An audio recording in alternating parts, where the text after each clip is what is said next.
Engkau jalan dan kebenaran dan hidup. Untuk itu kami datang pagi siang hari ini.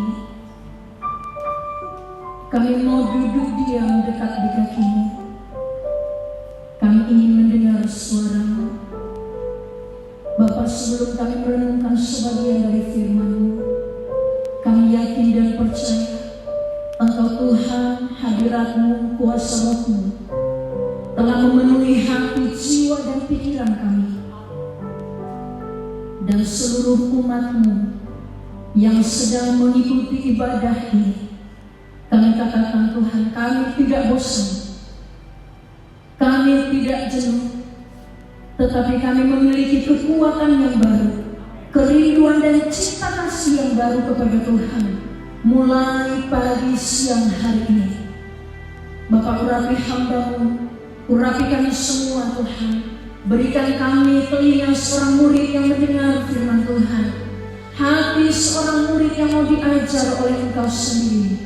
Tidak ada yang lebih di antara kami. Kami semua mau berjuang dan mau belajar berkenan di hati Tuhan. Terima kasih Bapa, Ku bungkus pemberitaan firman-Mu dengan kuasa darah Yesus.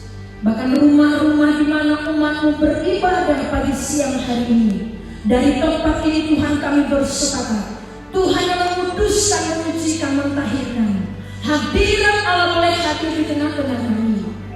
Terima kasih Bapa. Terima kasih segala roh ngantuk, roh bosan, roh yang ingin mengganggu ibadah kami, khususnya pada saat kami mendengarkan firman Tuhan. Roh kritik, kesombongan dalam Tuhan hidup, kami ikat, kami patahkan, hancurkan itu di dalam nama Yesus. Kami mau rendah hati Tuhan. Kami mau belajar tentang firman di dalam nama Yesus. Kita yang siang merenungkan kebenaran firman Tuhan bersama-sama berkata, amin. Haleluya. Silakan duduk Bapak Ibu Saudara yang terkasih di dalam Tuhan.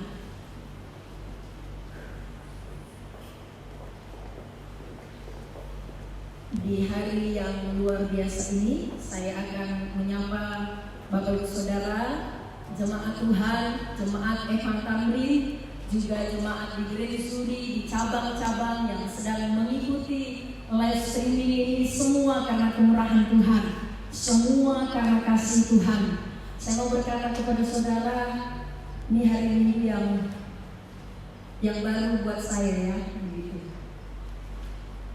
Barunya langsung berhadapan dengan kamera itu bukan sesuatu yang gampang. Itu buat saya saudara. Jadi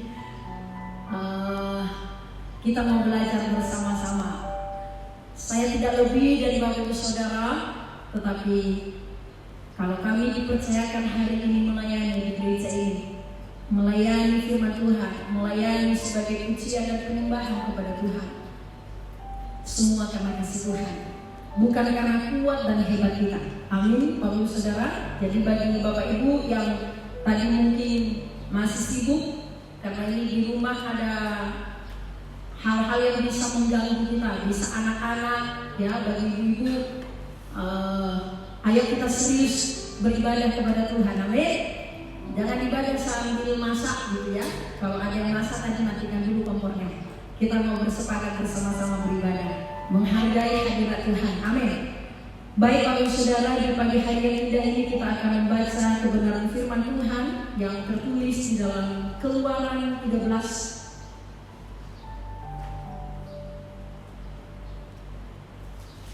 Keluaran pasal 13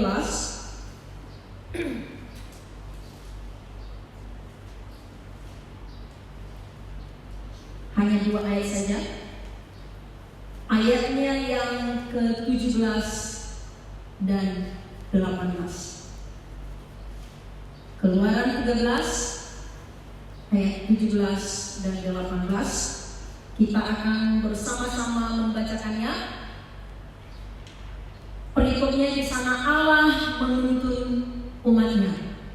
Ayat yang ke-17, 1-2 ya.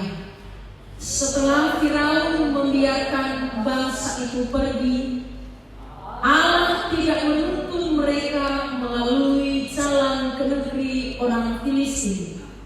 Walaupun jalan ini yang paling dekat, sebab firman Allah, jangan-jangan bangsa itu menyesal apabila mereka menghadapi peperangan, sehingga mereka kembali ke Mesir.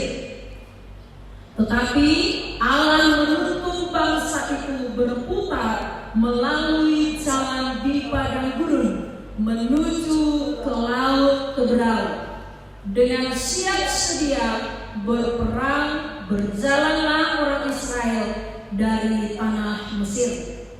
Saya yakin dan percaya Bapak Ibu Saudara sudah habis membaca satu kali firman Tuhan dari Kejadian sampai Wahyu di awal tahun ini, dari bulan 1 sampai bulan berapa sekarang? Bulan 4, bulan April gitu ya. Kalau belum selesai, mari terus berjuang. Katakan amin. Jadi Bapak Ibu Saudara, ketika saya sampai kepada pembacaan Keluaran yang ke-13 ayatnya yang ke-17, 18 ini ada satu kata-kata yang saya renungkan dalam diri saya. Kalau ayat yang ke-17 saya kira tidak perlu kita menjelaskannya, karena itu adalah perjalanan bangsa Israel. Di pasal-pasal sebelumnya ketika bangsa Israel diperbudak di Mesir, Tuhan menolong umatnya. Sehingga di satu titik ini, kalau dulu Tuhan pernah berfirman bahwa hanya 3 hari saja harusnya perjalanannya, tetapi Tuhan membawa bangsa itu berputar kepada gurun. Rupanya ada kalanya Tuhan mengubah rencananya dalam hidup kita. Tetapi percayalah, apapun itu jalannya, rencana Tuhan pasti jadi atas hidup kita. Itu dulu yang harus kita imani dalam hidup ini Bapak Ibu Saudara. Tetapi Bapak Ibu Saudara perhatikan di ayatnya yang ke-18, ini adalah bahan perenungan kepada kita. Mulai dari ayatnya yang berkata, dengan siap sedia berperang berjalanlah orang Israel dari tanah Mesir. Ada kata-kata di sana, dengan siap sedia. Dengan siap sedia. Ini saya sangat diberkati dengan kata-kata ini, siap sedia. Makanya berikut atau judul pemberitaan firman Tuhan pada siang pagi hari ini saya berikan, pribadi yang siap sedia. Sekali lagi, judul pemberitaan firman Tuhan pada pagi siang hari ini yaitu menjadi pribadi yang siap sedia. Kasih tahu kanan kiri, suami-suami di rumah, kasih tahu istri saudara, mari menjadi pribadi yang siap sedia. Anak-anak muda, orang tua, sanak saudara dimanapun saudara berada saat ini, hari ini, jika Bapak Ibu Saudara sedang mengikuti live streaming ini, biarlah engkau dan saya menjadi pribadi yang siap hari-hari ini. Pribadi yang menjadi siap sedia.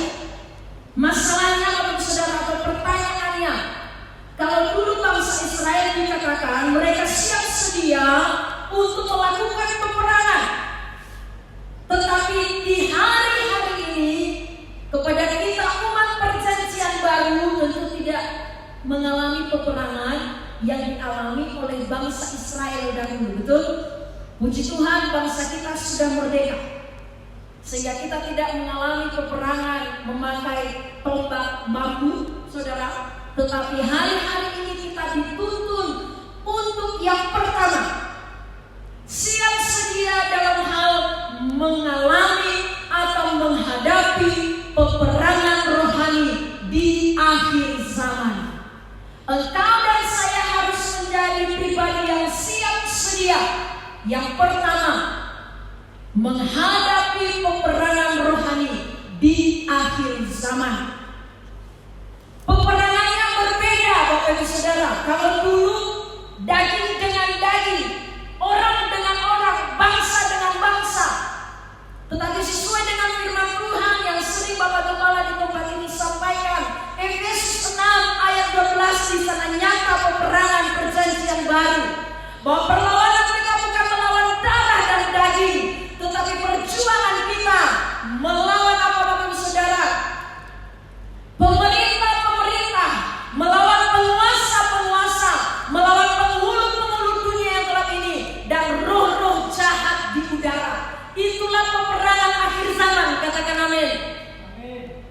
Gereja Tuhan, mau tidak mau, setuju tidak setuju, peperangan rohani sudah ada di depan mata saudara. Tetapi sayangnya banyak orang percaya tidak memahami hal ini, tidak menyadari hal ini. Saudara, ayo mari kita merenungkan kehidupan kita hari-hari ini. Yang dicatat di dalam Efesus 6 ayat 12 ini, yang namanya pemerintah-pemerintah, penguasa-penguasa, penghulu-penghulu dunia yang telah roh jahat di udara, itu tidak kasat mata Bapak Ibu Saudara. Dan yang pertama-tama bermain di dalam dirimu dan diriku ketika kita tidak hidup sesuai dengan firman Allah. Roh-roh ini bekerja dalam diri setiap orang yang tidak takut kepada kebenaran firman Tuhan. Mari hari ini bukan tetangga kita menjadi lawan kita, bukan pemerintah yang menjadi lawanmu dan lawanku Bapak Ibu Saudara, tetapi peperangan yang sesungguhnya, peperangan dasar ada di dalam diri setiap kita. Haleluya. Mari kita buka Yakobus 4, mulai dari ayat 1 sampai ke 2.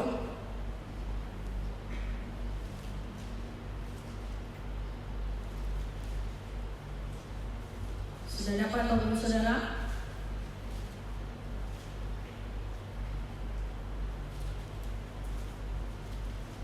Yakobus 4 ayat 1 dan 2. Kita baca bersama-sama. 1, 2, ya. Dari manakah datangnya sengketa dan pertengkaran di antara kamu? Bukankah datangnya dari hawa nafsumu yang saling berjuang di dalam tubuhmu? Kamu mengingini sesuatu, tetapi kamu tidak memperolehnya.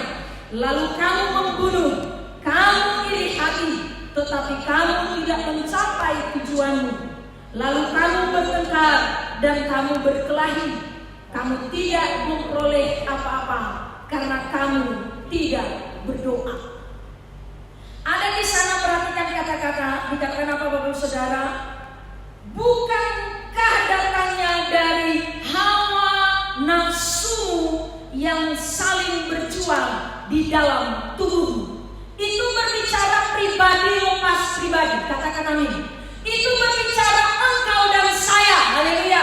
Itu berbicara hawa nafsu yang sedang bekerja dalam dirimu dan diriku ketika engkau dan saya tidak berjuang hidup di dalam Tuhan. Peperangannya dari sana. Lawan kita bukan siapa-siapa. Lawan kita adalah apa? Hawa nafsu. Hawa nafsu bukan hanya selalu berbicara tentang hal-hal yang menjurus kepada perzinahan, tetapi hawa nafsu juga ada banyak hal yang mencakup keinginan-keinginan hati kita. Makanya dicatat, kamu mengingini sesuatu. Bukankah sekarang banyak orang yang berlomba-lomba? Bahkan Bapak Ibu Saudara, kalau saudara jemaat Tuhan membaca status-status, membaca hal-hal yang disampaikan lewat media sosial hari-hari ini, perdebatan demi perdebatan di sana, perdebatan tidak habis-habisnya Bapak Ibu Saudara. Anggota saya kemarin bertanya kepada saya, Kak, bagaimana ini? Yang mana yang benar, yang mana yang salah? Saya bilang, tidak usah dibaca.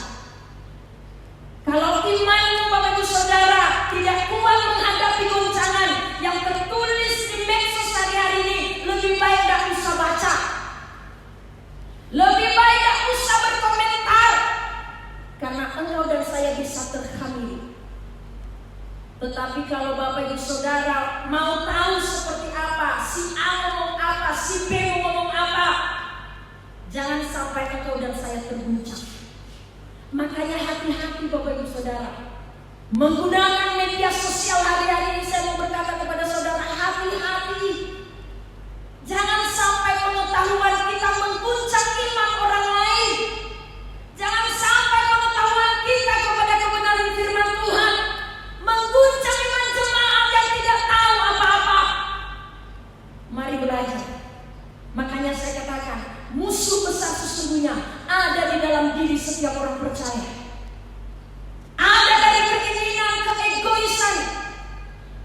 saudara. Di sana mau menang sendiri. Jadi bagi jemaat Tuhan, kalau ada postingan-postingan membahas tentang hal-hal yang kurang saudara mengerti, lebih baik hubungi Bapak Gembala di tempat ini, supaya saudara tidak stres yang mana sebenarnya. Jangan bingung Bapak Ibu Saudara. Kita harus bijaksana hari-hari ini, katakan amin.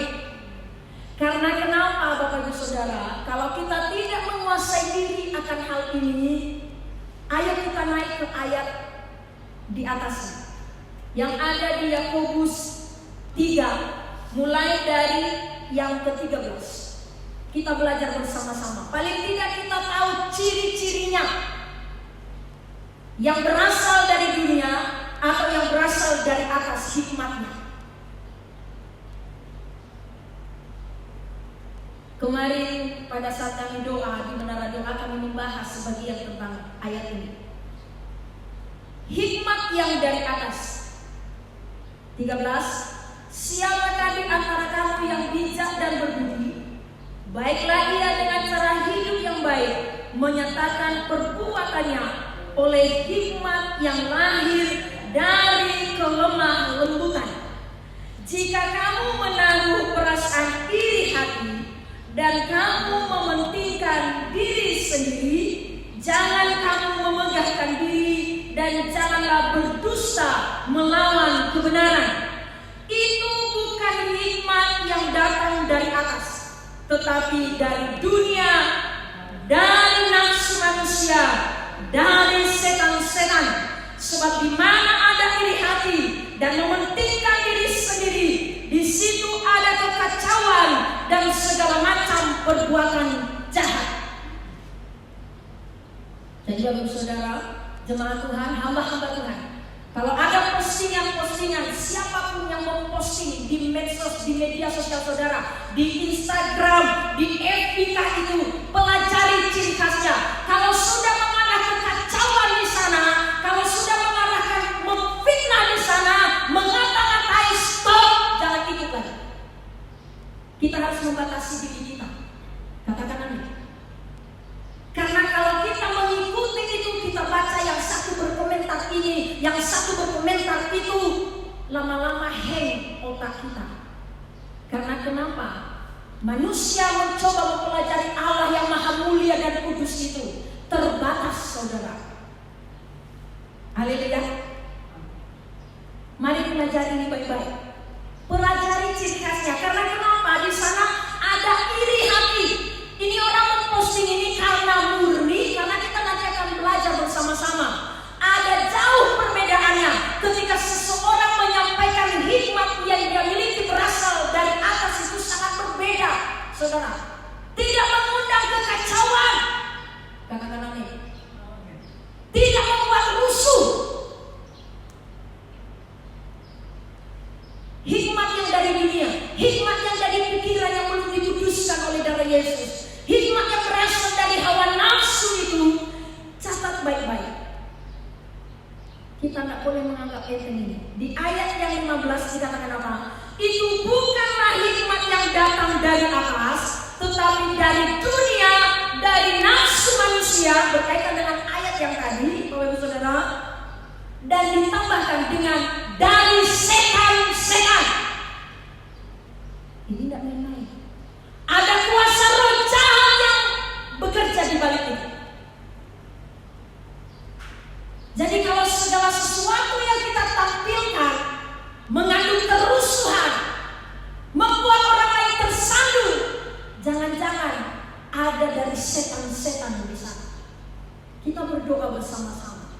Seluruh jemaat Tuhan, kita harus dikuasai oleh Roh Allah, bukan dikuasai oleh setan-setan. Kenapa? Dimulai dari hawa nafsu yang tidak dikendalikan. Haleluya. Pada saat mulai jari-jari ini mulai mengetik, saudara, engkau harus bertanya kepada dirimu sendiri. Yang saya ketik ini berasal dari atas, hikmat yang dari atas, atau dari nafsu saya, atau dari keinginan hati saya, supaya dilihat lebih hebat dari orang lain, supaya lebih terkenal dari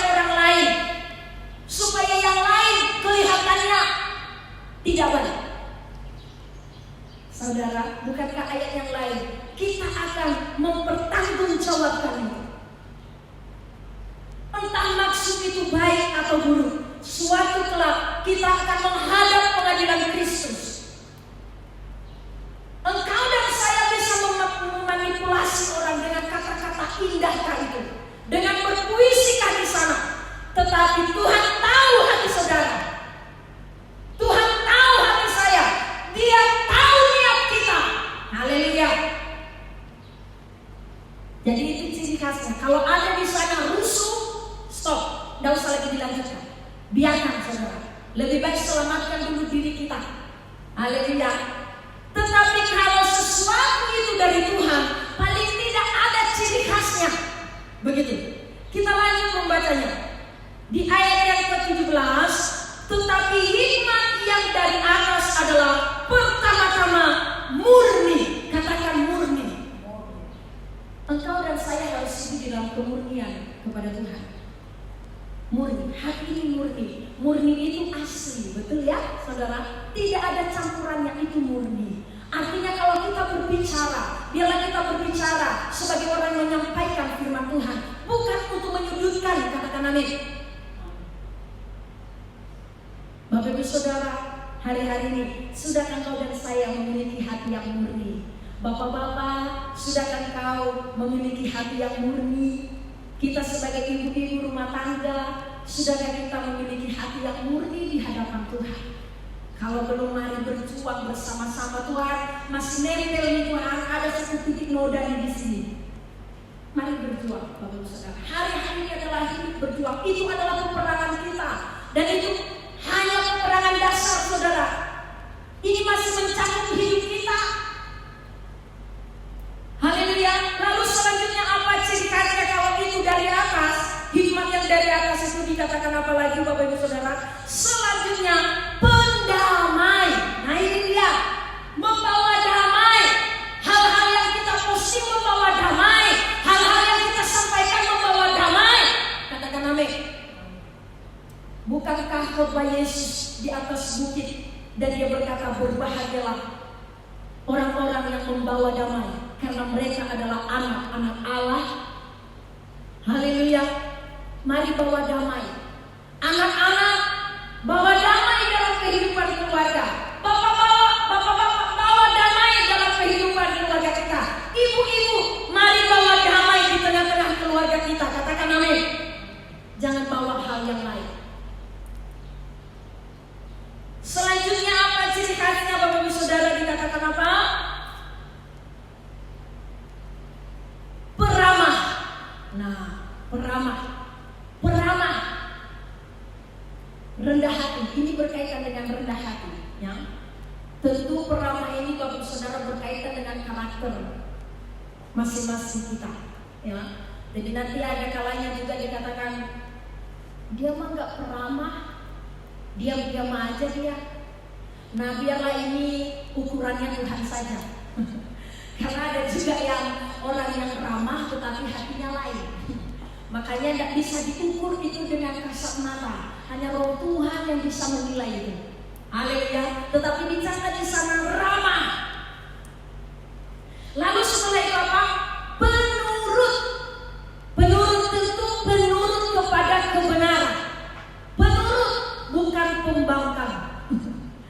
Penurut. Jadi bagi Bapak Ibu Saudara, bagi kita yang ya bisa sih kadang-kadang juga kami di sini sama Bapak sama Ibu, kadang gak menurut, kadang ada melawannya, ya. Makanya tadi saya bilang kita sedang berjuang. Kami pun, saya pun masih banyak hal yang harus saya ubah dalam hidup ini. Amin Bapak Ibu Saudara. Anak-anak, karena kita sedang menonton bersama, mengikuti ini bersama, jadilah anak-anak yang penurut di dalam Tuhan. Karena ada ayat hafalannya. Hai anak-anak, taatilah orang tuamu di dalam Tuhan. Nah, mantap ini. Ya, anak saya hafal itu. Tinggal melakukannya. Haleluya. Kita semua menurut kepada Tuhan. Penurut, taat. Lalu dikatakan penuh belas kasihan. Tentu ini lawannya garang gitu ya. Haleluya. Penuh belas kasihan dan buah-buah yang baik. menunjukkan buah-buah yang baik hari-hari ini. Buah-buah hidup orang benar. Ada kebenaran, ada damai, ada sukacita, ada buah pertobatan, buah-buah yang baik. Yang baik ini tentu yang bisa dinikmati oleh orang lain. Katakan amin. Buah saya bisa dinikmati oleh suami saya. Buah suami boleh dinikmati oleh istri dan anak-anak. Lewat apa? Lewat sikap kita, lewat perkataan kita, lewat perbuatan kita. Mari hasilkan buah-buah yang baik hari ini. Amin. Berbicara buah, tentu kita ini bisa berbuah kalau kita terlebih dahulu berakar di dalam Tuhan. Sehingga setelah berakar hidup di dalam firman Tuhan memenuhi hidup kita, maka kita bisa bertumbuh. Orang yang bertumbuh di dalam Tuhan adalah orang yang bisa berbuah. Tanpa engkau dan saya bertumbuh di dalam Tuhan, tidak akan bisa menghasilkan buah. Haleluya. Dan Tuhan berkata, dialah pokok anggur yang benar. Kita adalah ranting-rantingnya Tuhan, melekat kepada Tuhan. Amin. Ciri khas yang berikutnya apa, Bapak Ibu Saudara? Tidak memihak. Tidak memihak. Tidak memihak ini artinya adil. Ya. Jangan karena saudara, jangan karena famili, mengutamakan itu. Tidak memihak. Kalau hikmat yang berasal dari atas dari Tuhan itu, dia tidak memihak. Lalu yang terakhir, dia tidak munafik. Tidak munafik. Tidak beda di depan, beda di belakang. Ini gawatnya. Tidak munafik. Artinya tulus apa adanya. Ketika ada pemimpin, maka kita bersikap seperti ini. Ketika dia tidak ada, maka kita bersikap yang sama. Artinya jangan hanya di depan orang kita baik-baik, di belakangnya ngomongin yang enggak-enggak. Mari berjuang bersama-sama supaya kita tidak munafik. Lalu di ayat yang ke-18 dikatakan apa?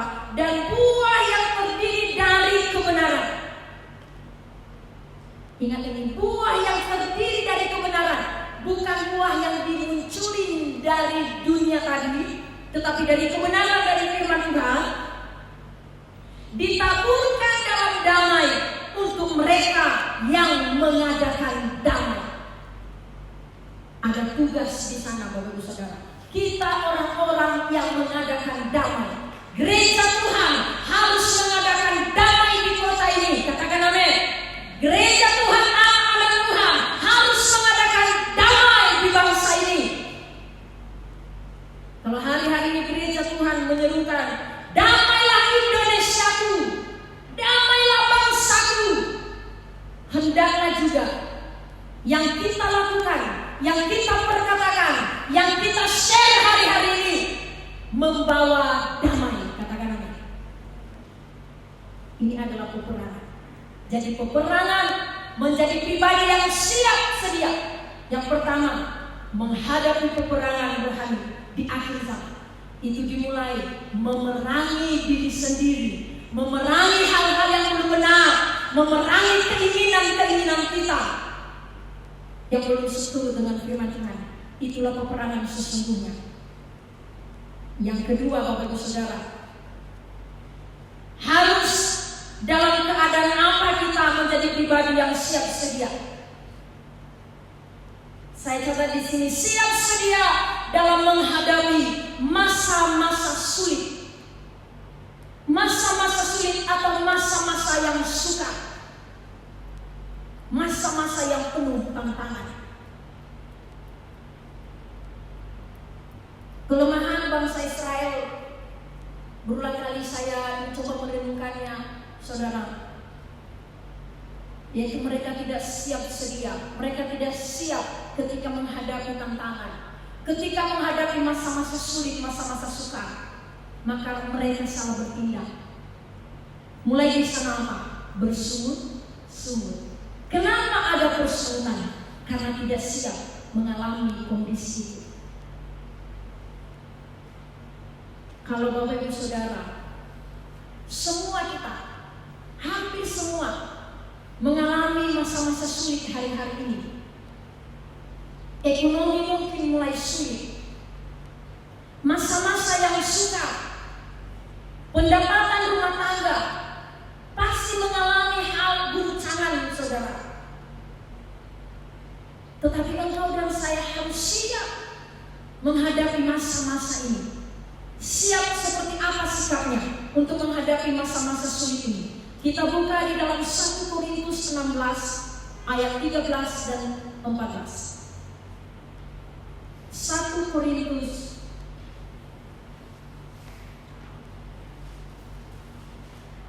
16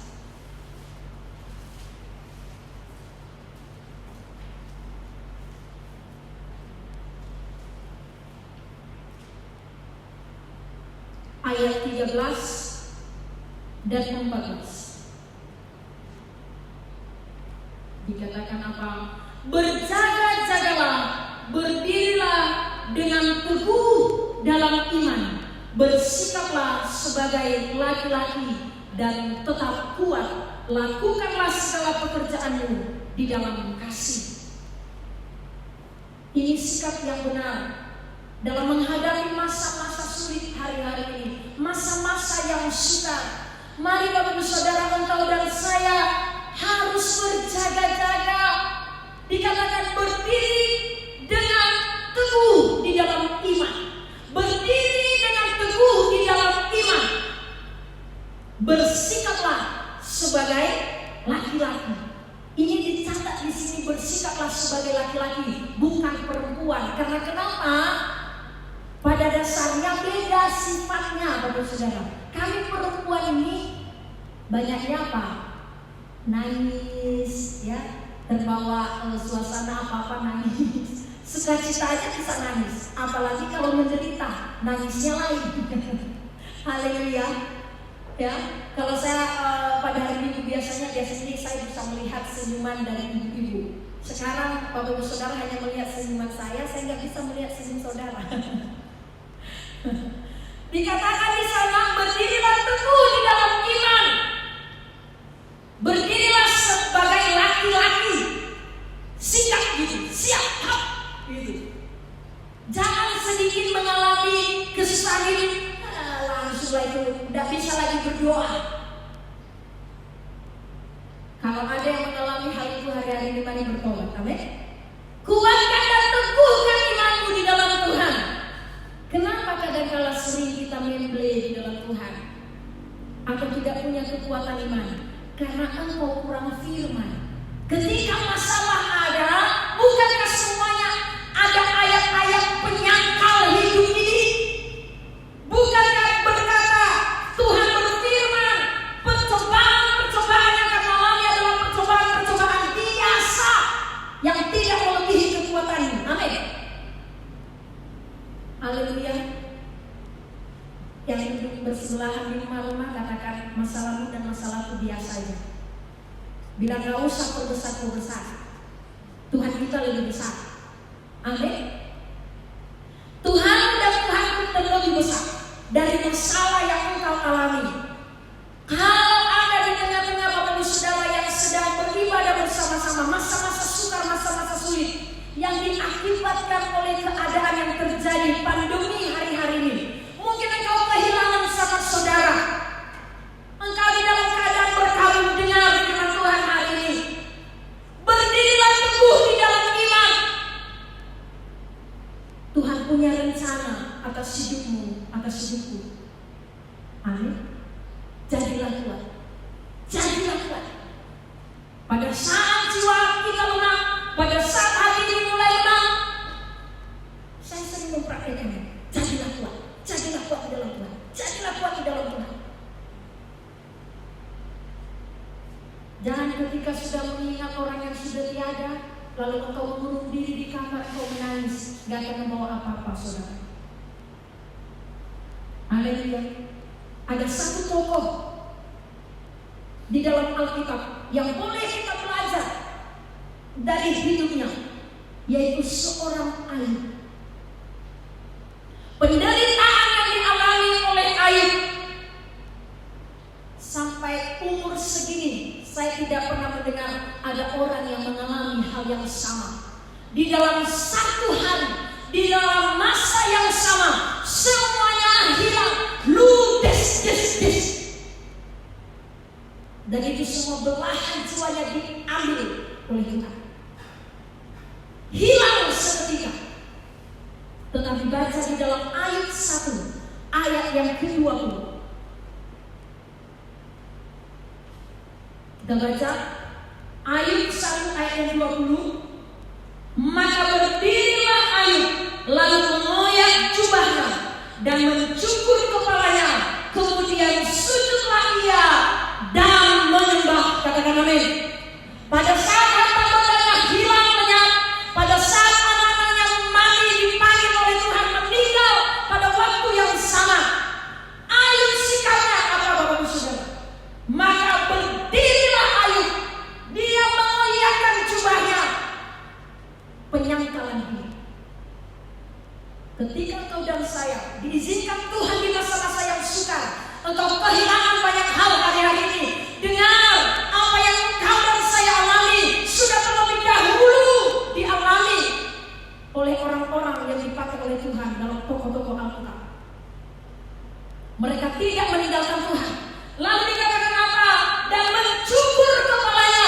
Itu berbicara sebuah kehormatan. Hilang, saudara. Dilepaskan. Dan dikatakan apa? Kemudian sujudlah ia dan menyembah. Katakan amin. Makanya dalam masa-masa sukar ini, izinkan saya berbagi kepada Bapak Saudara dasar kekuatan hidup kita di dalam doa, pujian, dan penyembahan. Hidup intim dengan Tuhan, memuji dan menyembah Tuhan, memuji dan menyembah Tuhan. Katakan amin. Jangan malas-malas, jangan hanya 2 menit sudah mau ngantuk.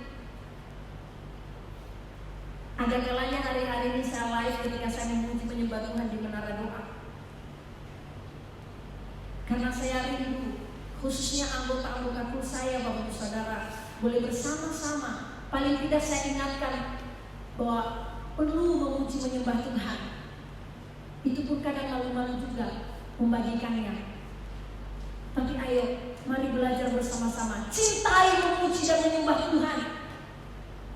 Pujian dan penyembahan itu berbicara hubungan engkau dan saya pribadi dengan Tuhan. Yang tak ada satupun yang tahu, hanya hati kita. Penyembahan yang terdalam adalah penyembahan ungkapan hati yang kagum kepada karya Tuhan. Penyembahan yang lain dari hati yang percaya bahwa semua apa yang kau rencanakan itu baik adanya. Ayo tidak menyerah. Katakan apa? Ingatkan kanan kiri, jangan menyerah. Memuji dan menyembah Tuhan di masa-masa yang sukar ini. Apapun permasalahan saudara, duduk diam di kaki Tuhan. Katakan amin. Duduk diam di kaki Tuhan.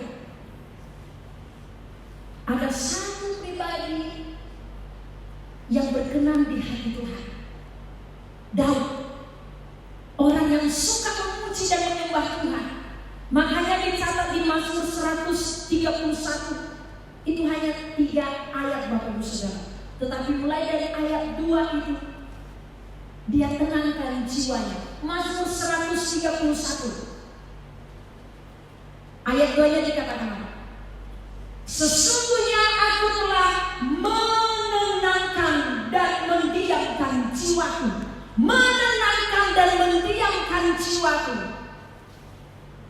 Seperti anak yang disapi berbaring dekat ibunya, ya seperti anak yang disapi jiwaku dalam diriku. Ketika Daud mengalami masa-masa sulit, masa-masa yang sukar dalam hidupnya, dia menyenangkan jiwanya. Jadi sikap kita di dalam mengalami masa-masa sukar, masa-masa sulit, tenang. Bersama-sama berkata, tenang. Terkadang kita bukan tenang, keras kusut. Sedikit ada masalah rasa khusyuk. Makanya firman Tuhan berkata, kesudahan segala sesuatu sudah dekat. Kuasailah dirimu, jadilah tenang, supaya engkau dan saya dapat berdoa. Haleluya. Engkau dan saya harus tenang. Karena kalau hati ini tidak tenang, udah mulai cemas. Kalau sudah mulai cemas, susah tidur. Kalau sudah susah tidur, maka kamu Bapak Saudara udah main kepikiran, sehingga penyakit yang lain muncul, sehingga bukan corona lagi yang menyerang, apa? Mah akut. Makanya hati-hati dengan hati kita. Harus tenang. Jangan kerasa khusyuk. Tenang menghadapi masalah. Ini kemarin Ibu Gembala menjelaskan ayat ini kepada kamu. Anak yang disapi dekat ibunya. Ada keadaan yang berubah. Ada pola asuh yang berubah. Mulai dari makanan yang berubah. Haleluya. Mulai dari anak-anak mungkin susu. Lalu di sini mulai diberi makanan yang lumayan keras, tapi belum keras. Kalau Bapak Ibu Saudara sedang dididik, kita sedang masuk di dalam dapur peleburan besi hari ini, ayo jadilah tenang, jadilah kuat. Katakan amin. Jangan lemah imanmu dan imanku, saudara. Ini Tuhan sungguh-sungguh. Sembah Dia, sembah Tuhan saja. Kadang-kadang tidak perlu terlalu banyak berkomentar gini-gini. Tidak perlu rasa khusyuk di saku saudara. Karena hanya satu harapan satu-satunya, bersandar kepada Tuhan sepenuhnya. Katakan amin. Kalau keinginan hati kita belum tercapai, nggak usah buat-buat di status. Diam saja, curhat kepada Tuhan saja. Amin. Jemaat Tuhan di tempat ini, curhatnya kepada Tuhan ya. Amin Bapak Saudara. Karena kan jarang ketemu dengan hamba-hamba Tuhan ya secara langsung hari-hari ini. Ayo curhatnya kepada Tuhan. Bukan di status, bukan di media sosial. Katakan amin. Haleluya. Biarlah kita menjadi orang-orang yang hidup diberkati karena mengandalkan Tuhan. Daud ini orang yang mengandalkan Tuhan. Ayatnya yang ketiga. Dikatakan apa? Berharaplah kepada Tuhan, hai Israel, dari sekarang sampai selama-lamanya. Berharaplah kepada Tuhan, hai umat Tuhan. Berharaplah kepada Tuhan, hai hamba-hamba Tuhan. Semua kita yang ada di GBI MH Tamrin. Hai orang-orang yang sedang mengikuti live streaming ini. Firman Tuhan berkata, berharaplah kepada Tuhan. Dari kapan? Dari sekarang. Sampai kapan kita berharap? Selama-lamanya. Berarti sampai Yesus datang. Sampai Dia datang menjemput saudara. Teruslah berharap. Berpeganglah kepada Tuhan. Katakan amin. Lalu poin yang terakhir. Siap sedia. Dalam hal apa? Siap sedia untuk menyongsong kedatangan Tuhan kali yang kedua. Katakan amin. Ini jangan lupa bahwa ini adalah inti kehidupan kita. Semua akan berakhir di titik ini, saudara. Perjuangan Bapak Ibu Saudara, perjuanganku selama kita hidup. Tujuannya apa? Mempersiapkan diri kita menyongsong kedatangan yang kali yang kedua. Haleluya. Beberapa hari yang lalu saya sedang melihat yang dibagikan di Facebook tentang masa-masa pengangkatan. Lalu anak saya yang paling kecil itu datang, dia bilang gini, Mami, kenapa mereka bisa hilang? Dia tanya begitu. Saya bilang, itu pengangkatan. Mereka sudah bersama-sama dengan Tuhan. Dia bilang, kenapa mereka bisa terangkat? Saya bilang, begitu. Anak saya masuk SD bulan 7. Dengan sederhana dia berkata begini, tapi waktu kita belum kan mami, mereka ada itu katanya. Saya bilang kita belum. Waktunya Tuhan, gak ada satupun yang tahu. Saya jelaskan seperti itu Bapak Saudara. Saya ada sedikit ini juga hati gitu ya. Anak kita berkata seperti berarti ada rasa kehilangan dia begitu. Tapi saya persiapkan dia supaya tidak asing kata-kata rapture, kata-kata terangkat bersama dengan Tuhan, tidak asing di telinganya. Saya bilang kalau adik mau bersama-sama dengan Tuhan, adik harus belajar jujur, tidak bohong, gitu. Tetapi untuk kita Bapak Saudara, mari kita buka di dalam 2 Petrus 3. Ini mungkin ayat yang terakhir, 2 Petrus 3 ayat 11 sampai 13.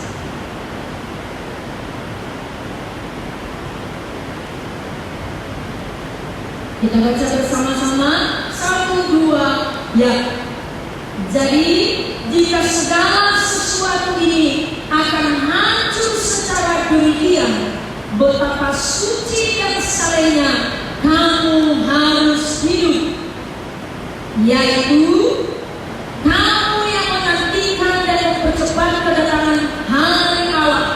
Pada hari itu langit akan binasa dalam api dan unsur-unsur dunia akan hancur karena nyalanya. 13. Tetapi sesuai dengan janjinya, kita menantikan langit yang baru dan bumi yang baru, di mana terdapat kebenaran. Untuk mencapai bumi yang baru, langit yang baru, ada di sana betapa suci dan salehnya kita, engkau dan saya harus hidup. Katakan amin. Jadi tidak mimpi saja kita menuju ke sana Bapak Ibu Saudara. Mari berjuang habis-habisan. Berjuang lakukan apa yang menjadi bagian kita. Di mana belum berubah, mari berubah hari ini. Bertobat sungguh-sungguh. Itu yang Tuhan rindukan. Amin. Makanya Roma 12 ayat favorit saya. Roma 12 ayat 1 dan 2. Persembahkan tubuh kita sebagai persembahan yang hidup, kudus dan berkenan kepada Allah. Bukan hanya kudus suci ditambahkan saleh. Saleh ini betul-betul saudara, tidak ada hal yang cacat, tidak ada hal yang tidak benar, tepat seperti apa yang Tuhan inginkan. Mari kita berjuang bersama-sama supaya kita kelak dibawa ke langit yang baru, di mana Tuhan ada, bumi yang baru, langit yang baru, di mana kebenaran ada. Haleluya. Amin. Bapak Saudara, mari kita bangkit berdiri bersama-sama. Kita renungkan firman Tuhan pada siang hari ini. Ada 3 bagian di mana setiap orang percaya harus siap sedia. Yang pertama, di dalam menghadapi peperangan rohani di akhir zaman, engkau dan saya harus siap menghadapi peperangan ini, dimulai memerangi diri sendiri. Poin yang kedua, harus siap sedia menghadapi masa-masa sulit, masa-masa sukar. Tetap tenang, berharaplah kepada Tuhan. Hidup intim dengan Tuhan seperti Ayub memuji dan menyembah Allah. Dia tersungkur dan sujud menyembah. Haleluya. Yang ketiga, nantikan, siap sedia menanti kedatangan. Shalom. Aku berserah.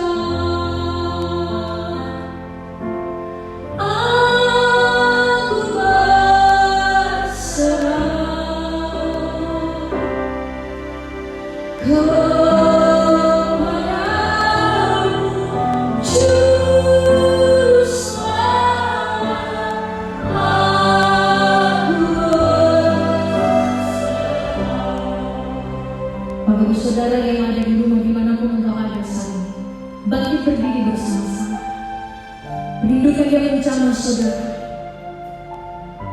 Mungkin kami hamba-hamba Tuhan tidak bisa mendoakan secara langsung, tetapi hati kami dan hatimu satu di dalam Tuhan. Di manakah engkau berada, di poin berapakah engkau berjuang hari-hari ini? Di poin pertamakah mengalami peperangan secara pribadi? Ataukah di dalam keadaan sukar, di dalam keadaan yang sulit dan bersedih sekalipun? Angkat wajahmu siang hari ini. Engkau yang rindu hidup kudus di hadapan Tuhan, suci dan saleh menjelang kedatangannya kali yang kedua. Angkat tanganmu di hadiratnya. Mari berserah bersama-sama.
Aku berserah.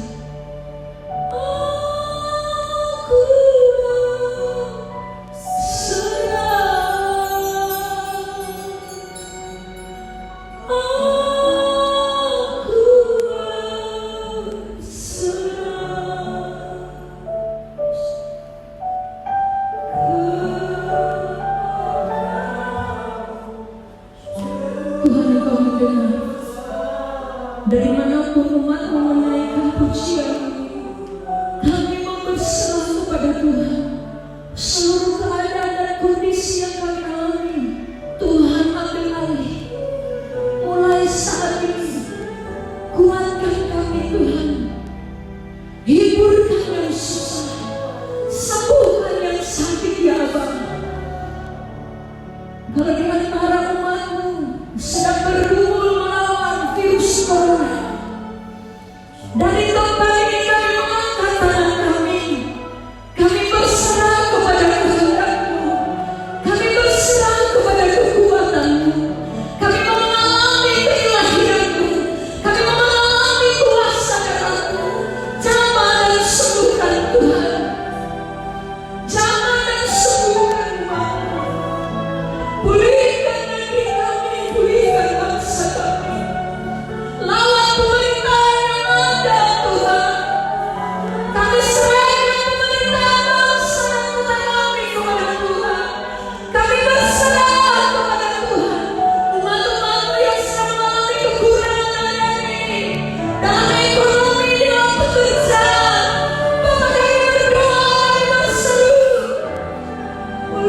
mendengar kebenaran firman-Mu.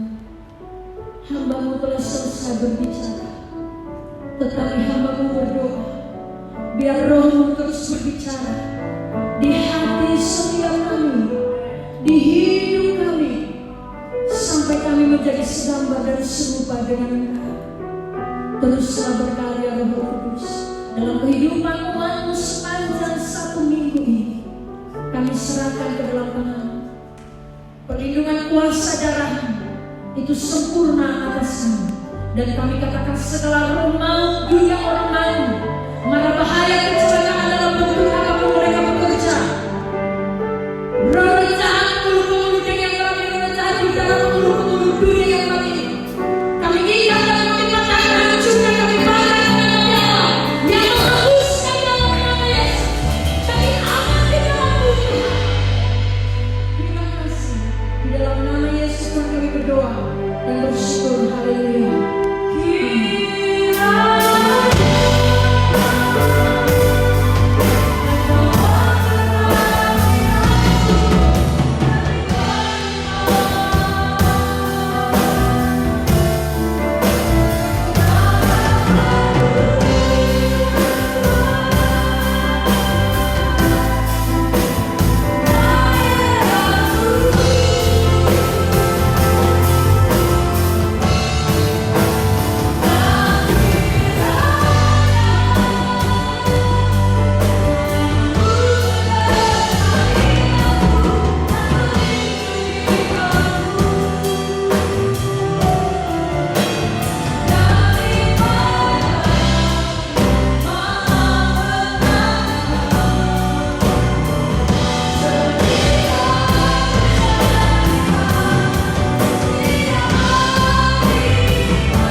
Mari kita akhiri ibadah kita pada siang hari ini.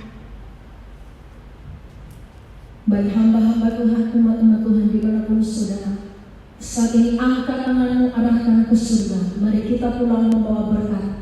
Pulanglah membawa berkat kasih karunia, damai sejahtera Allah yang berlimpah-limpah, kasih setia dan persekutuan yang manis bersama dengan Roh Allah menyertai hidup kita dari sekarang sampai selama-lamanya, bersama-sama berkat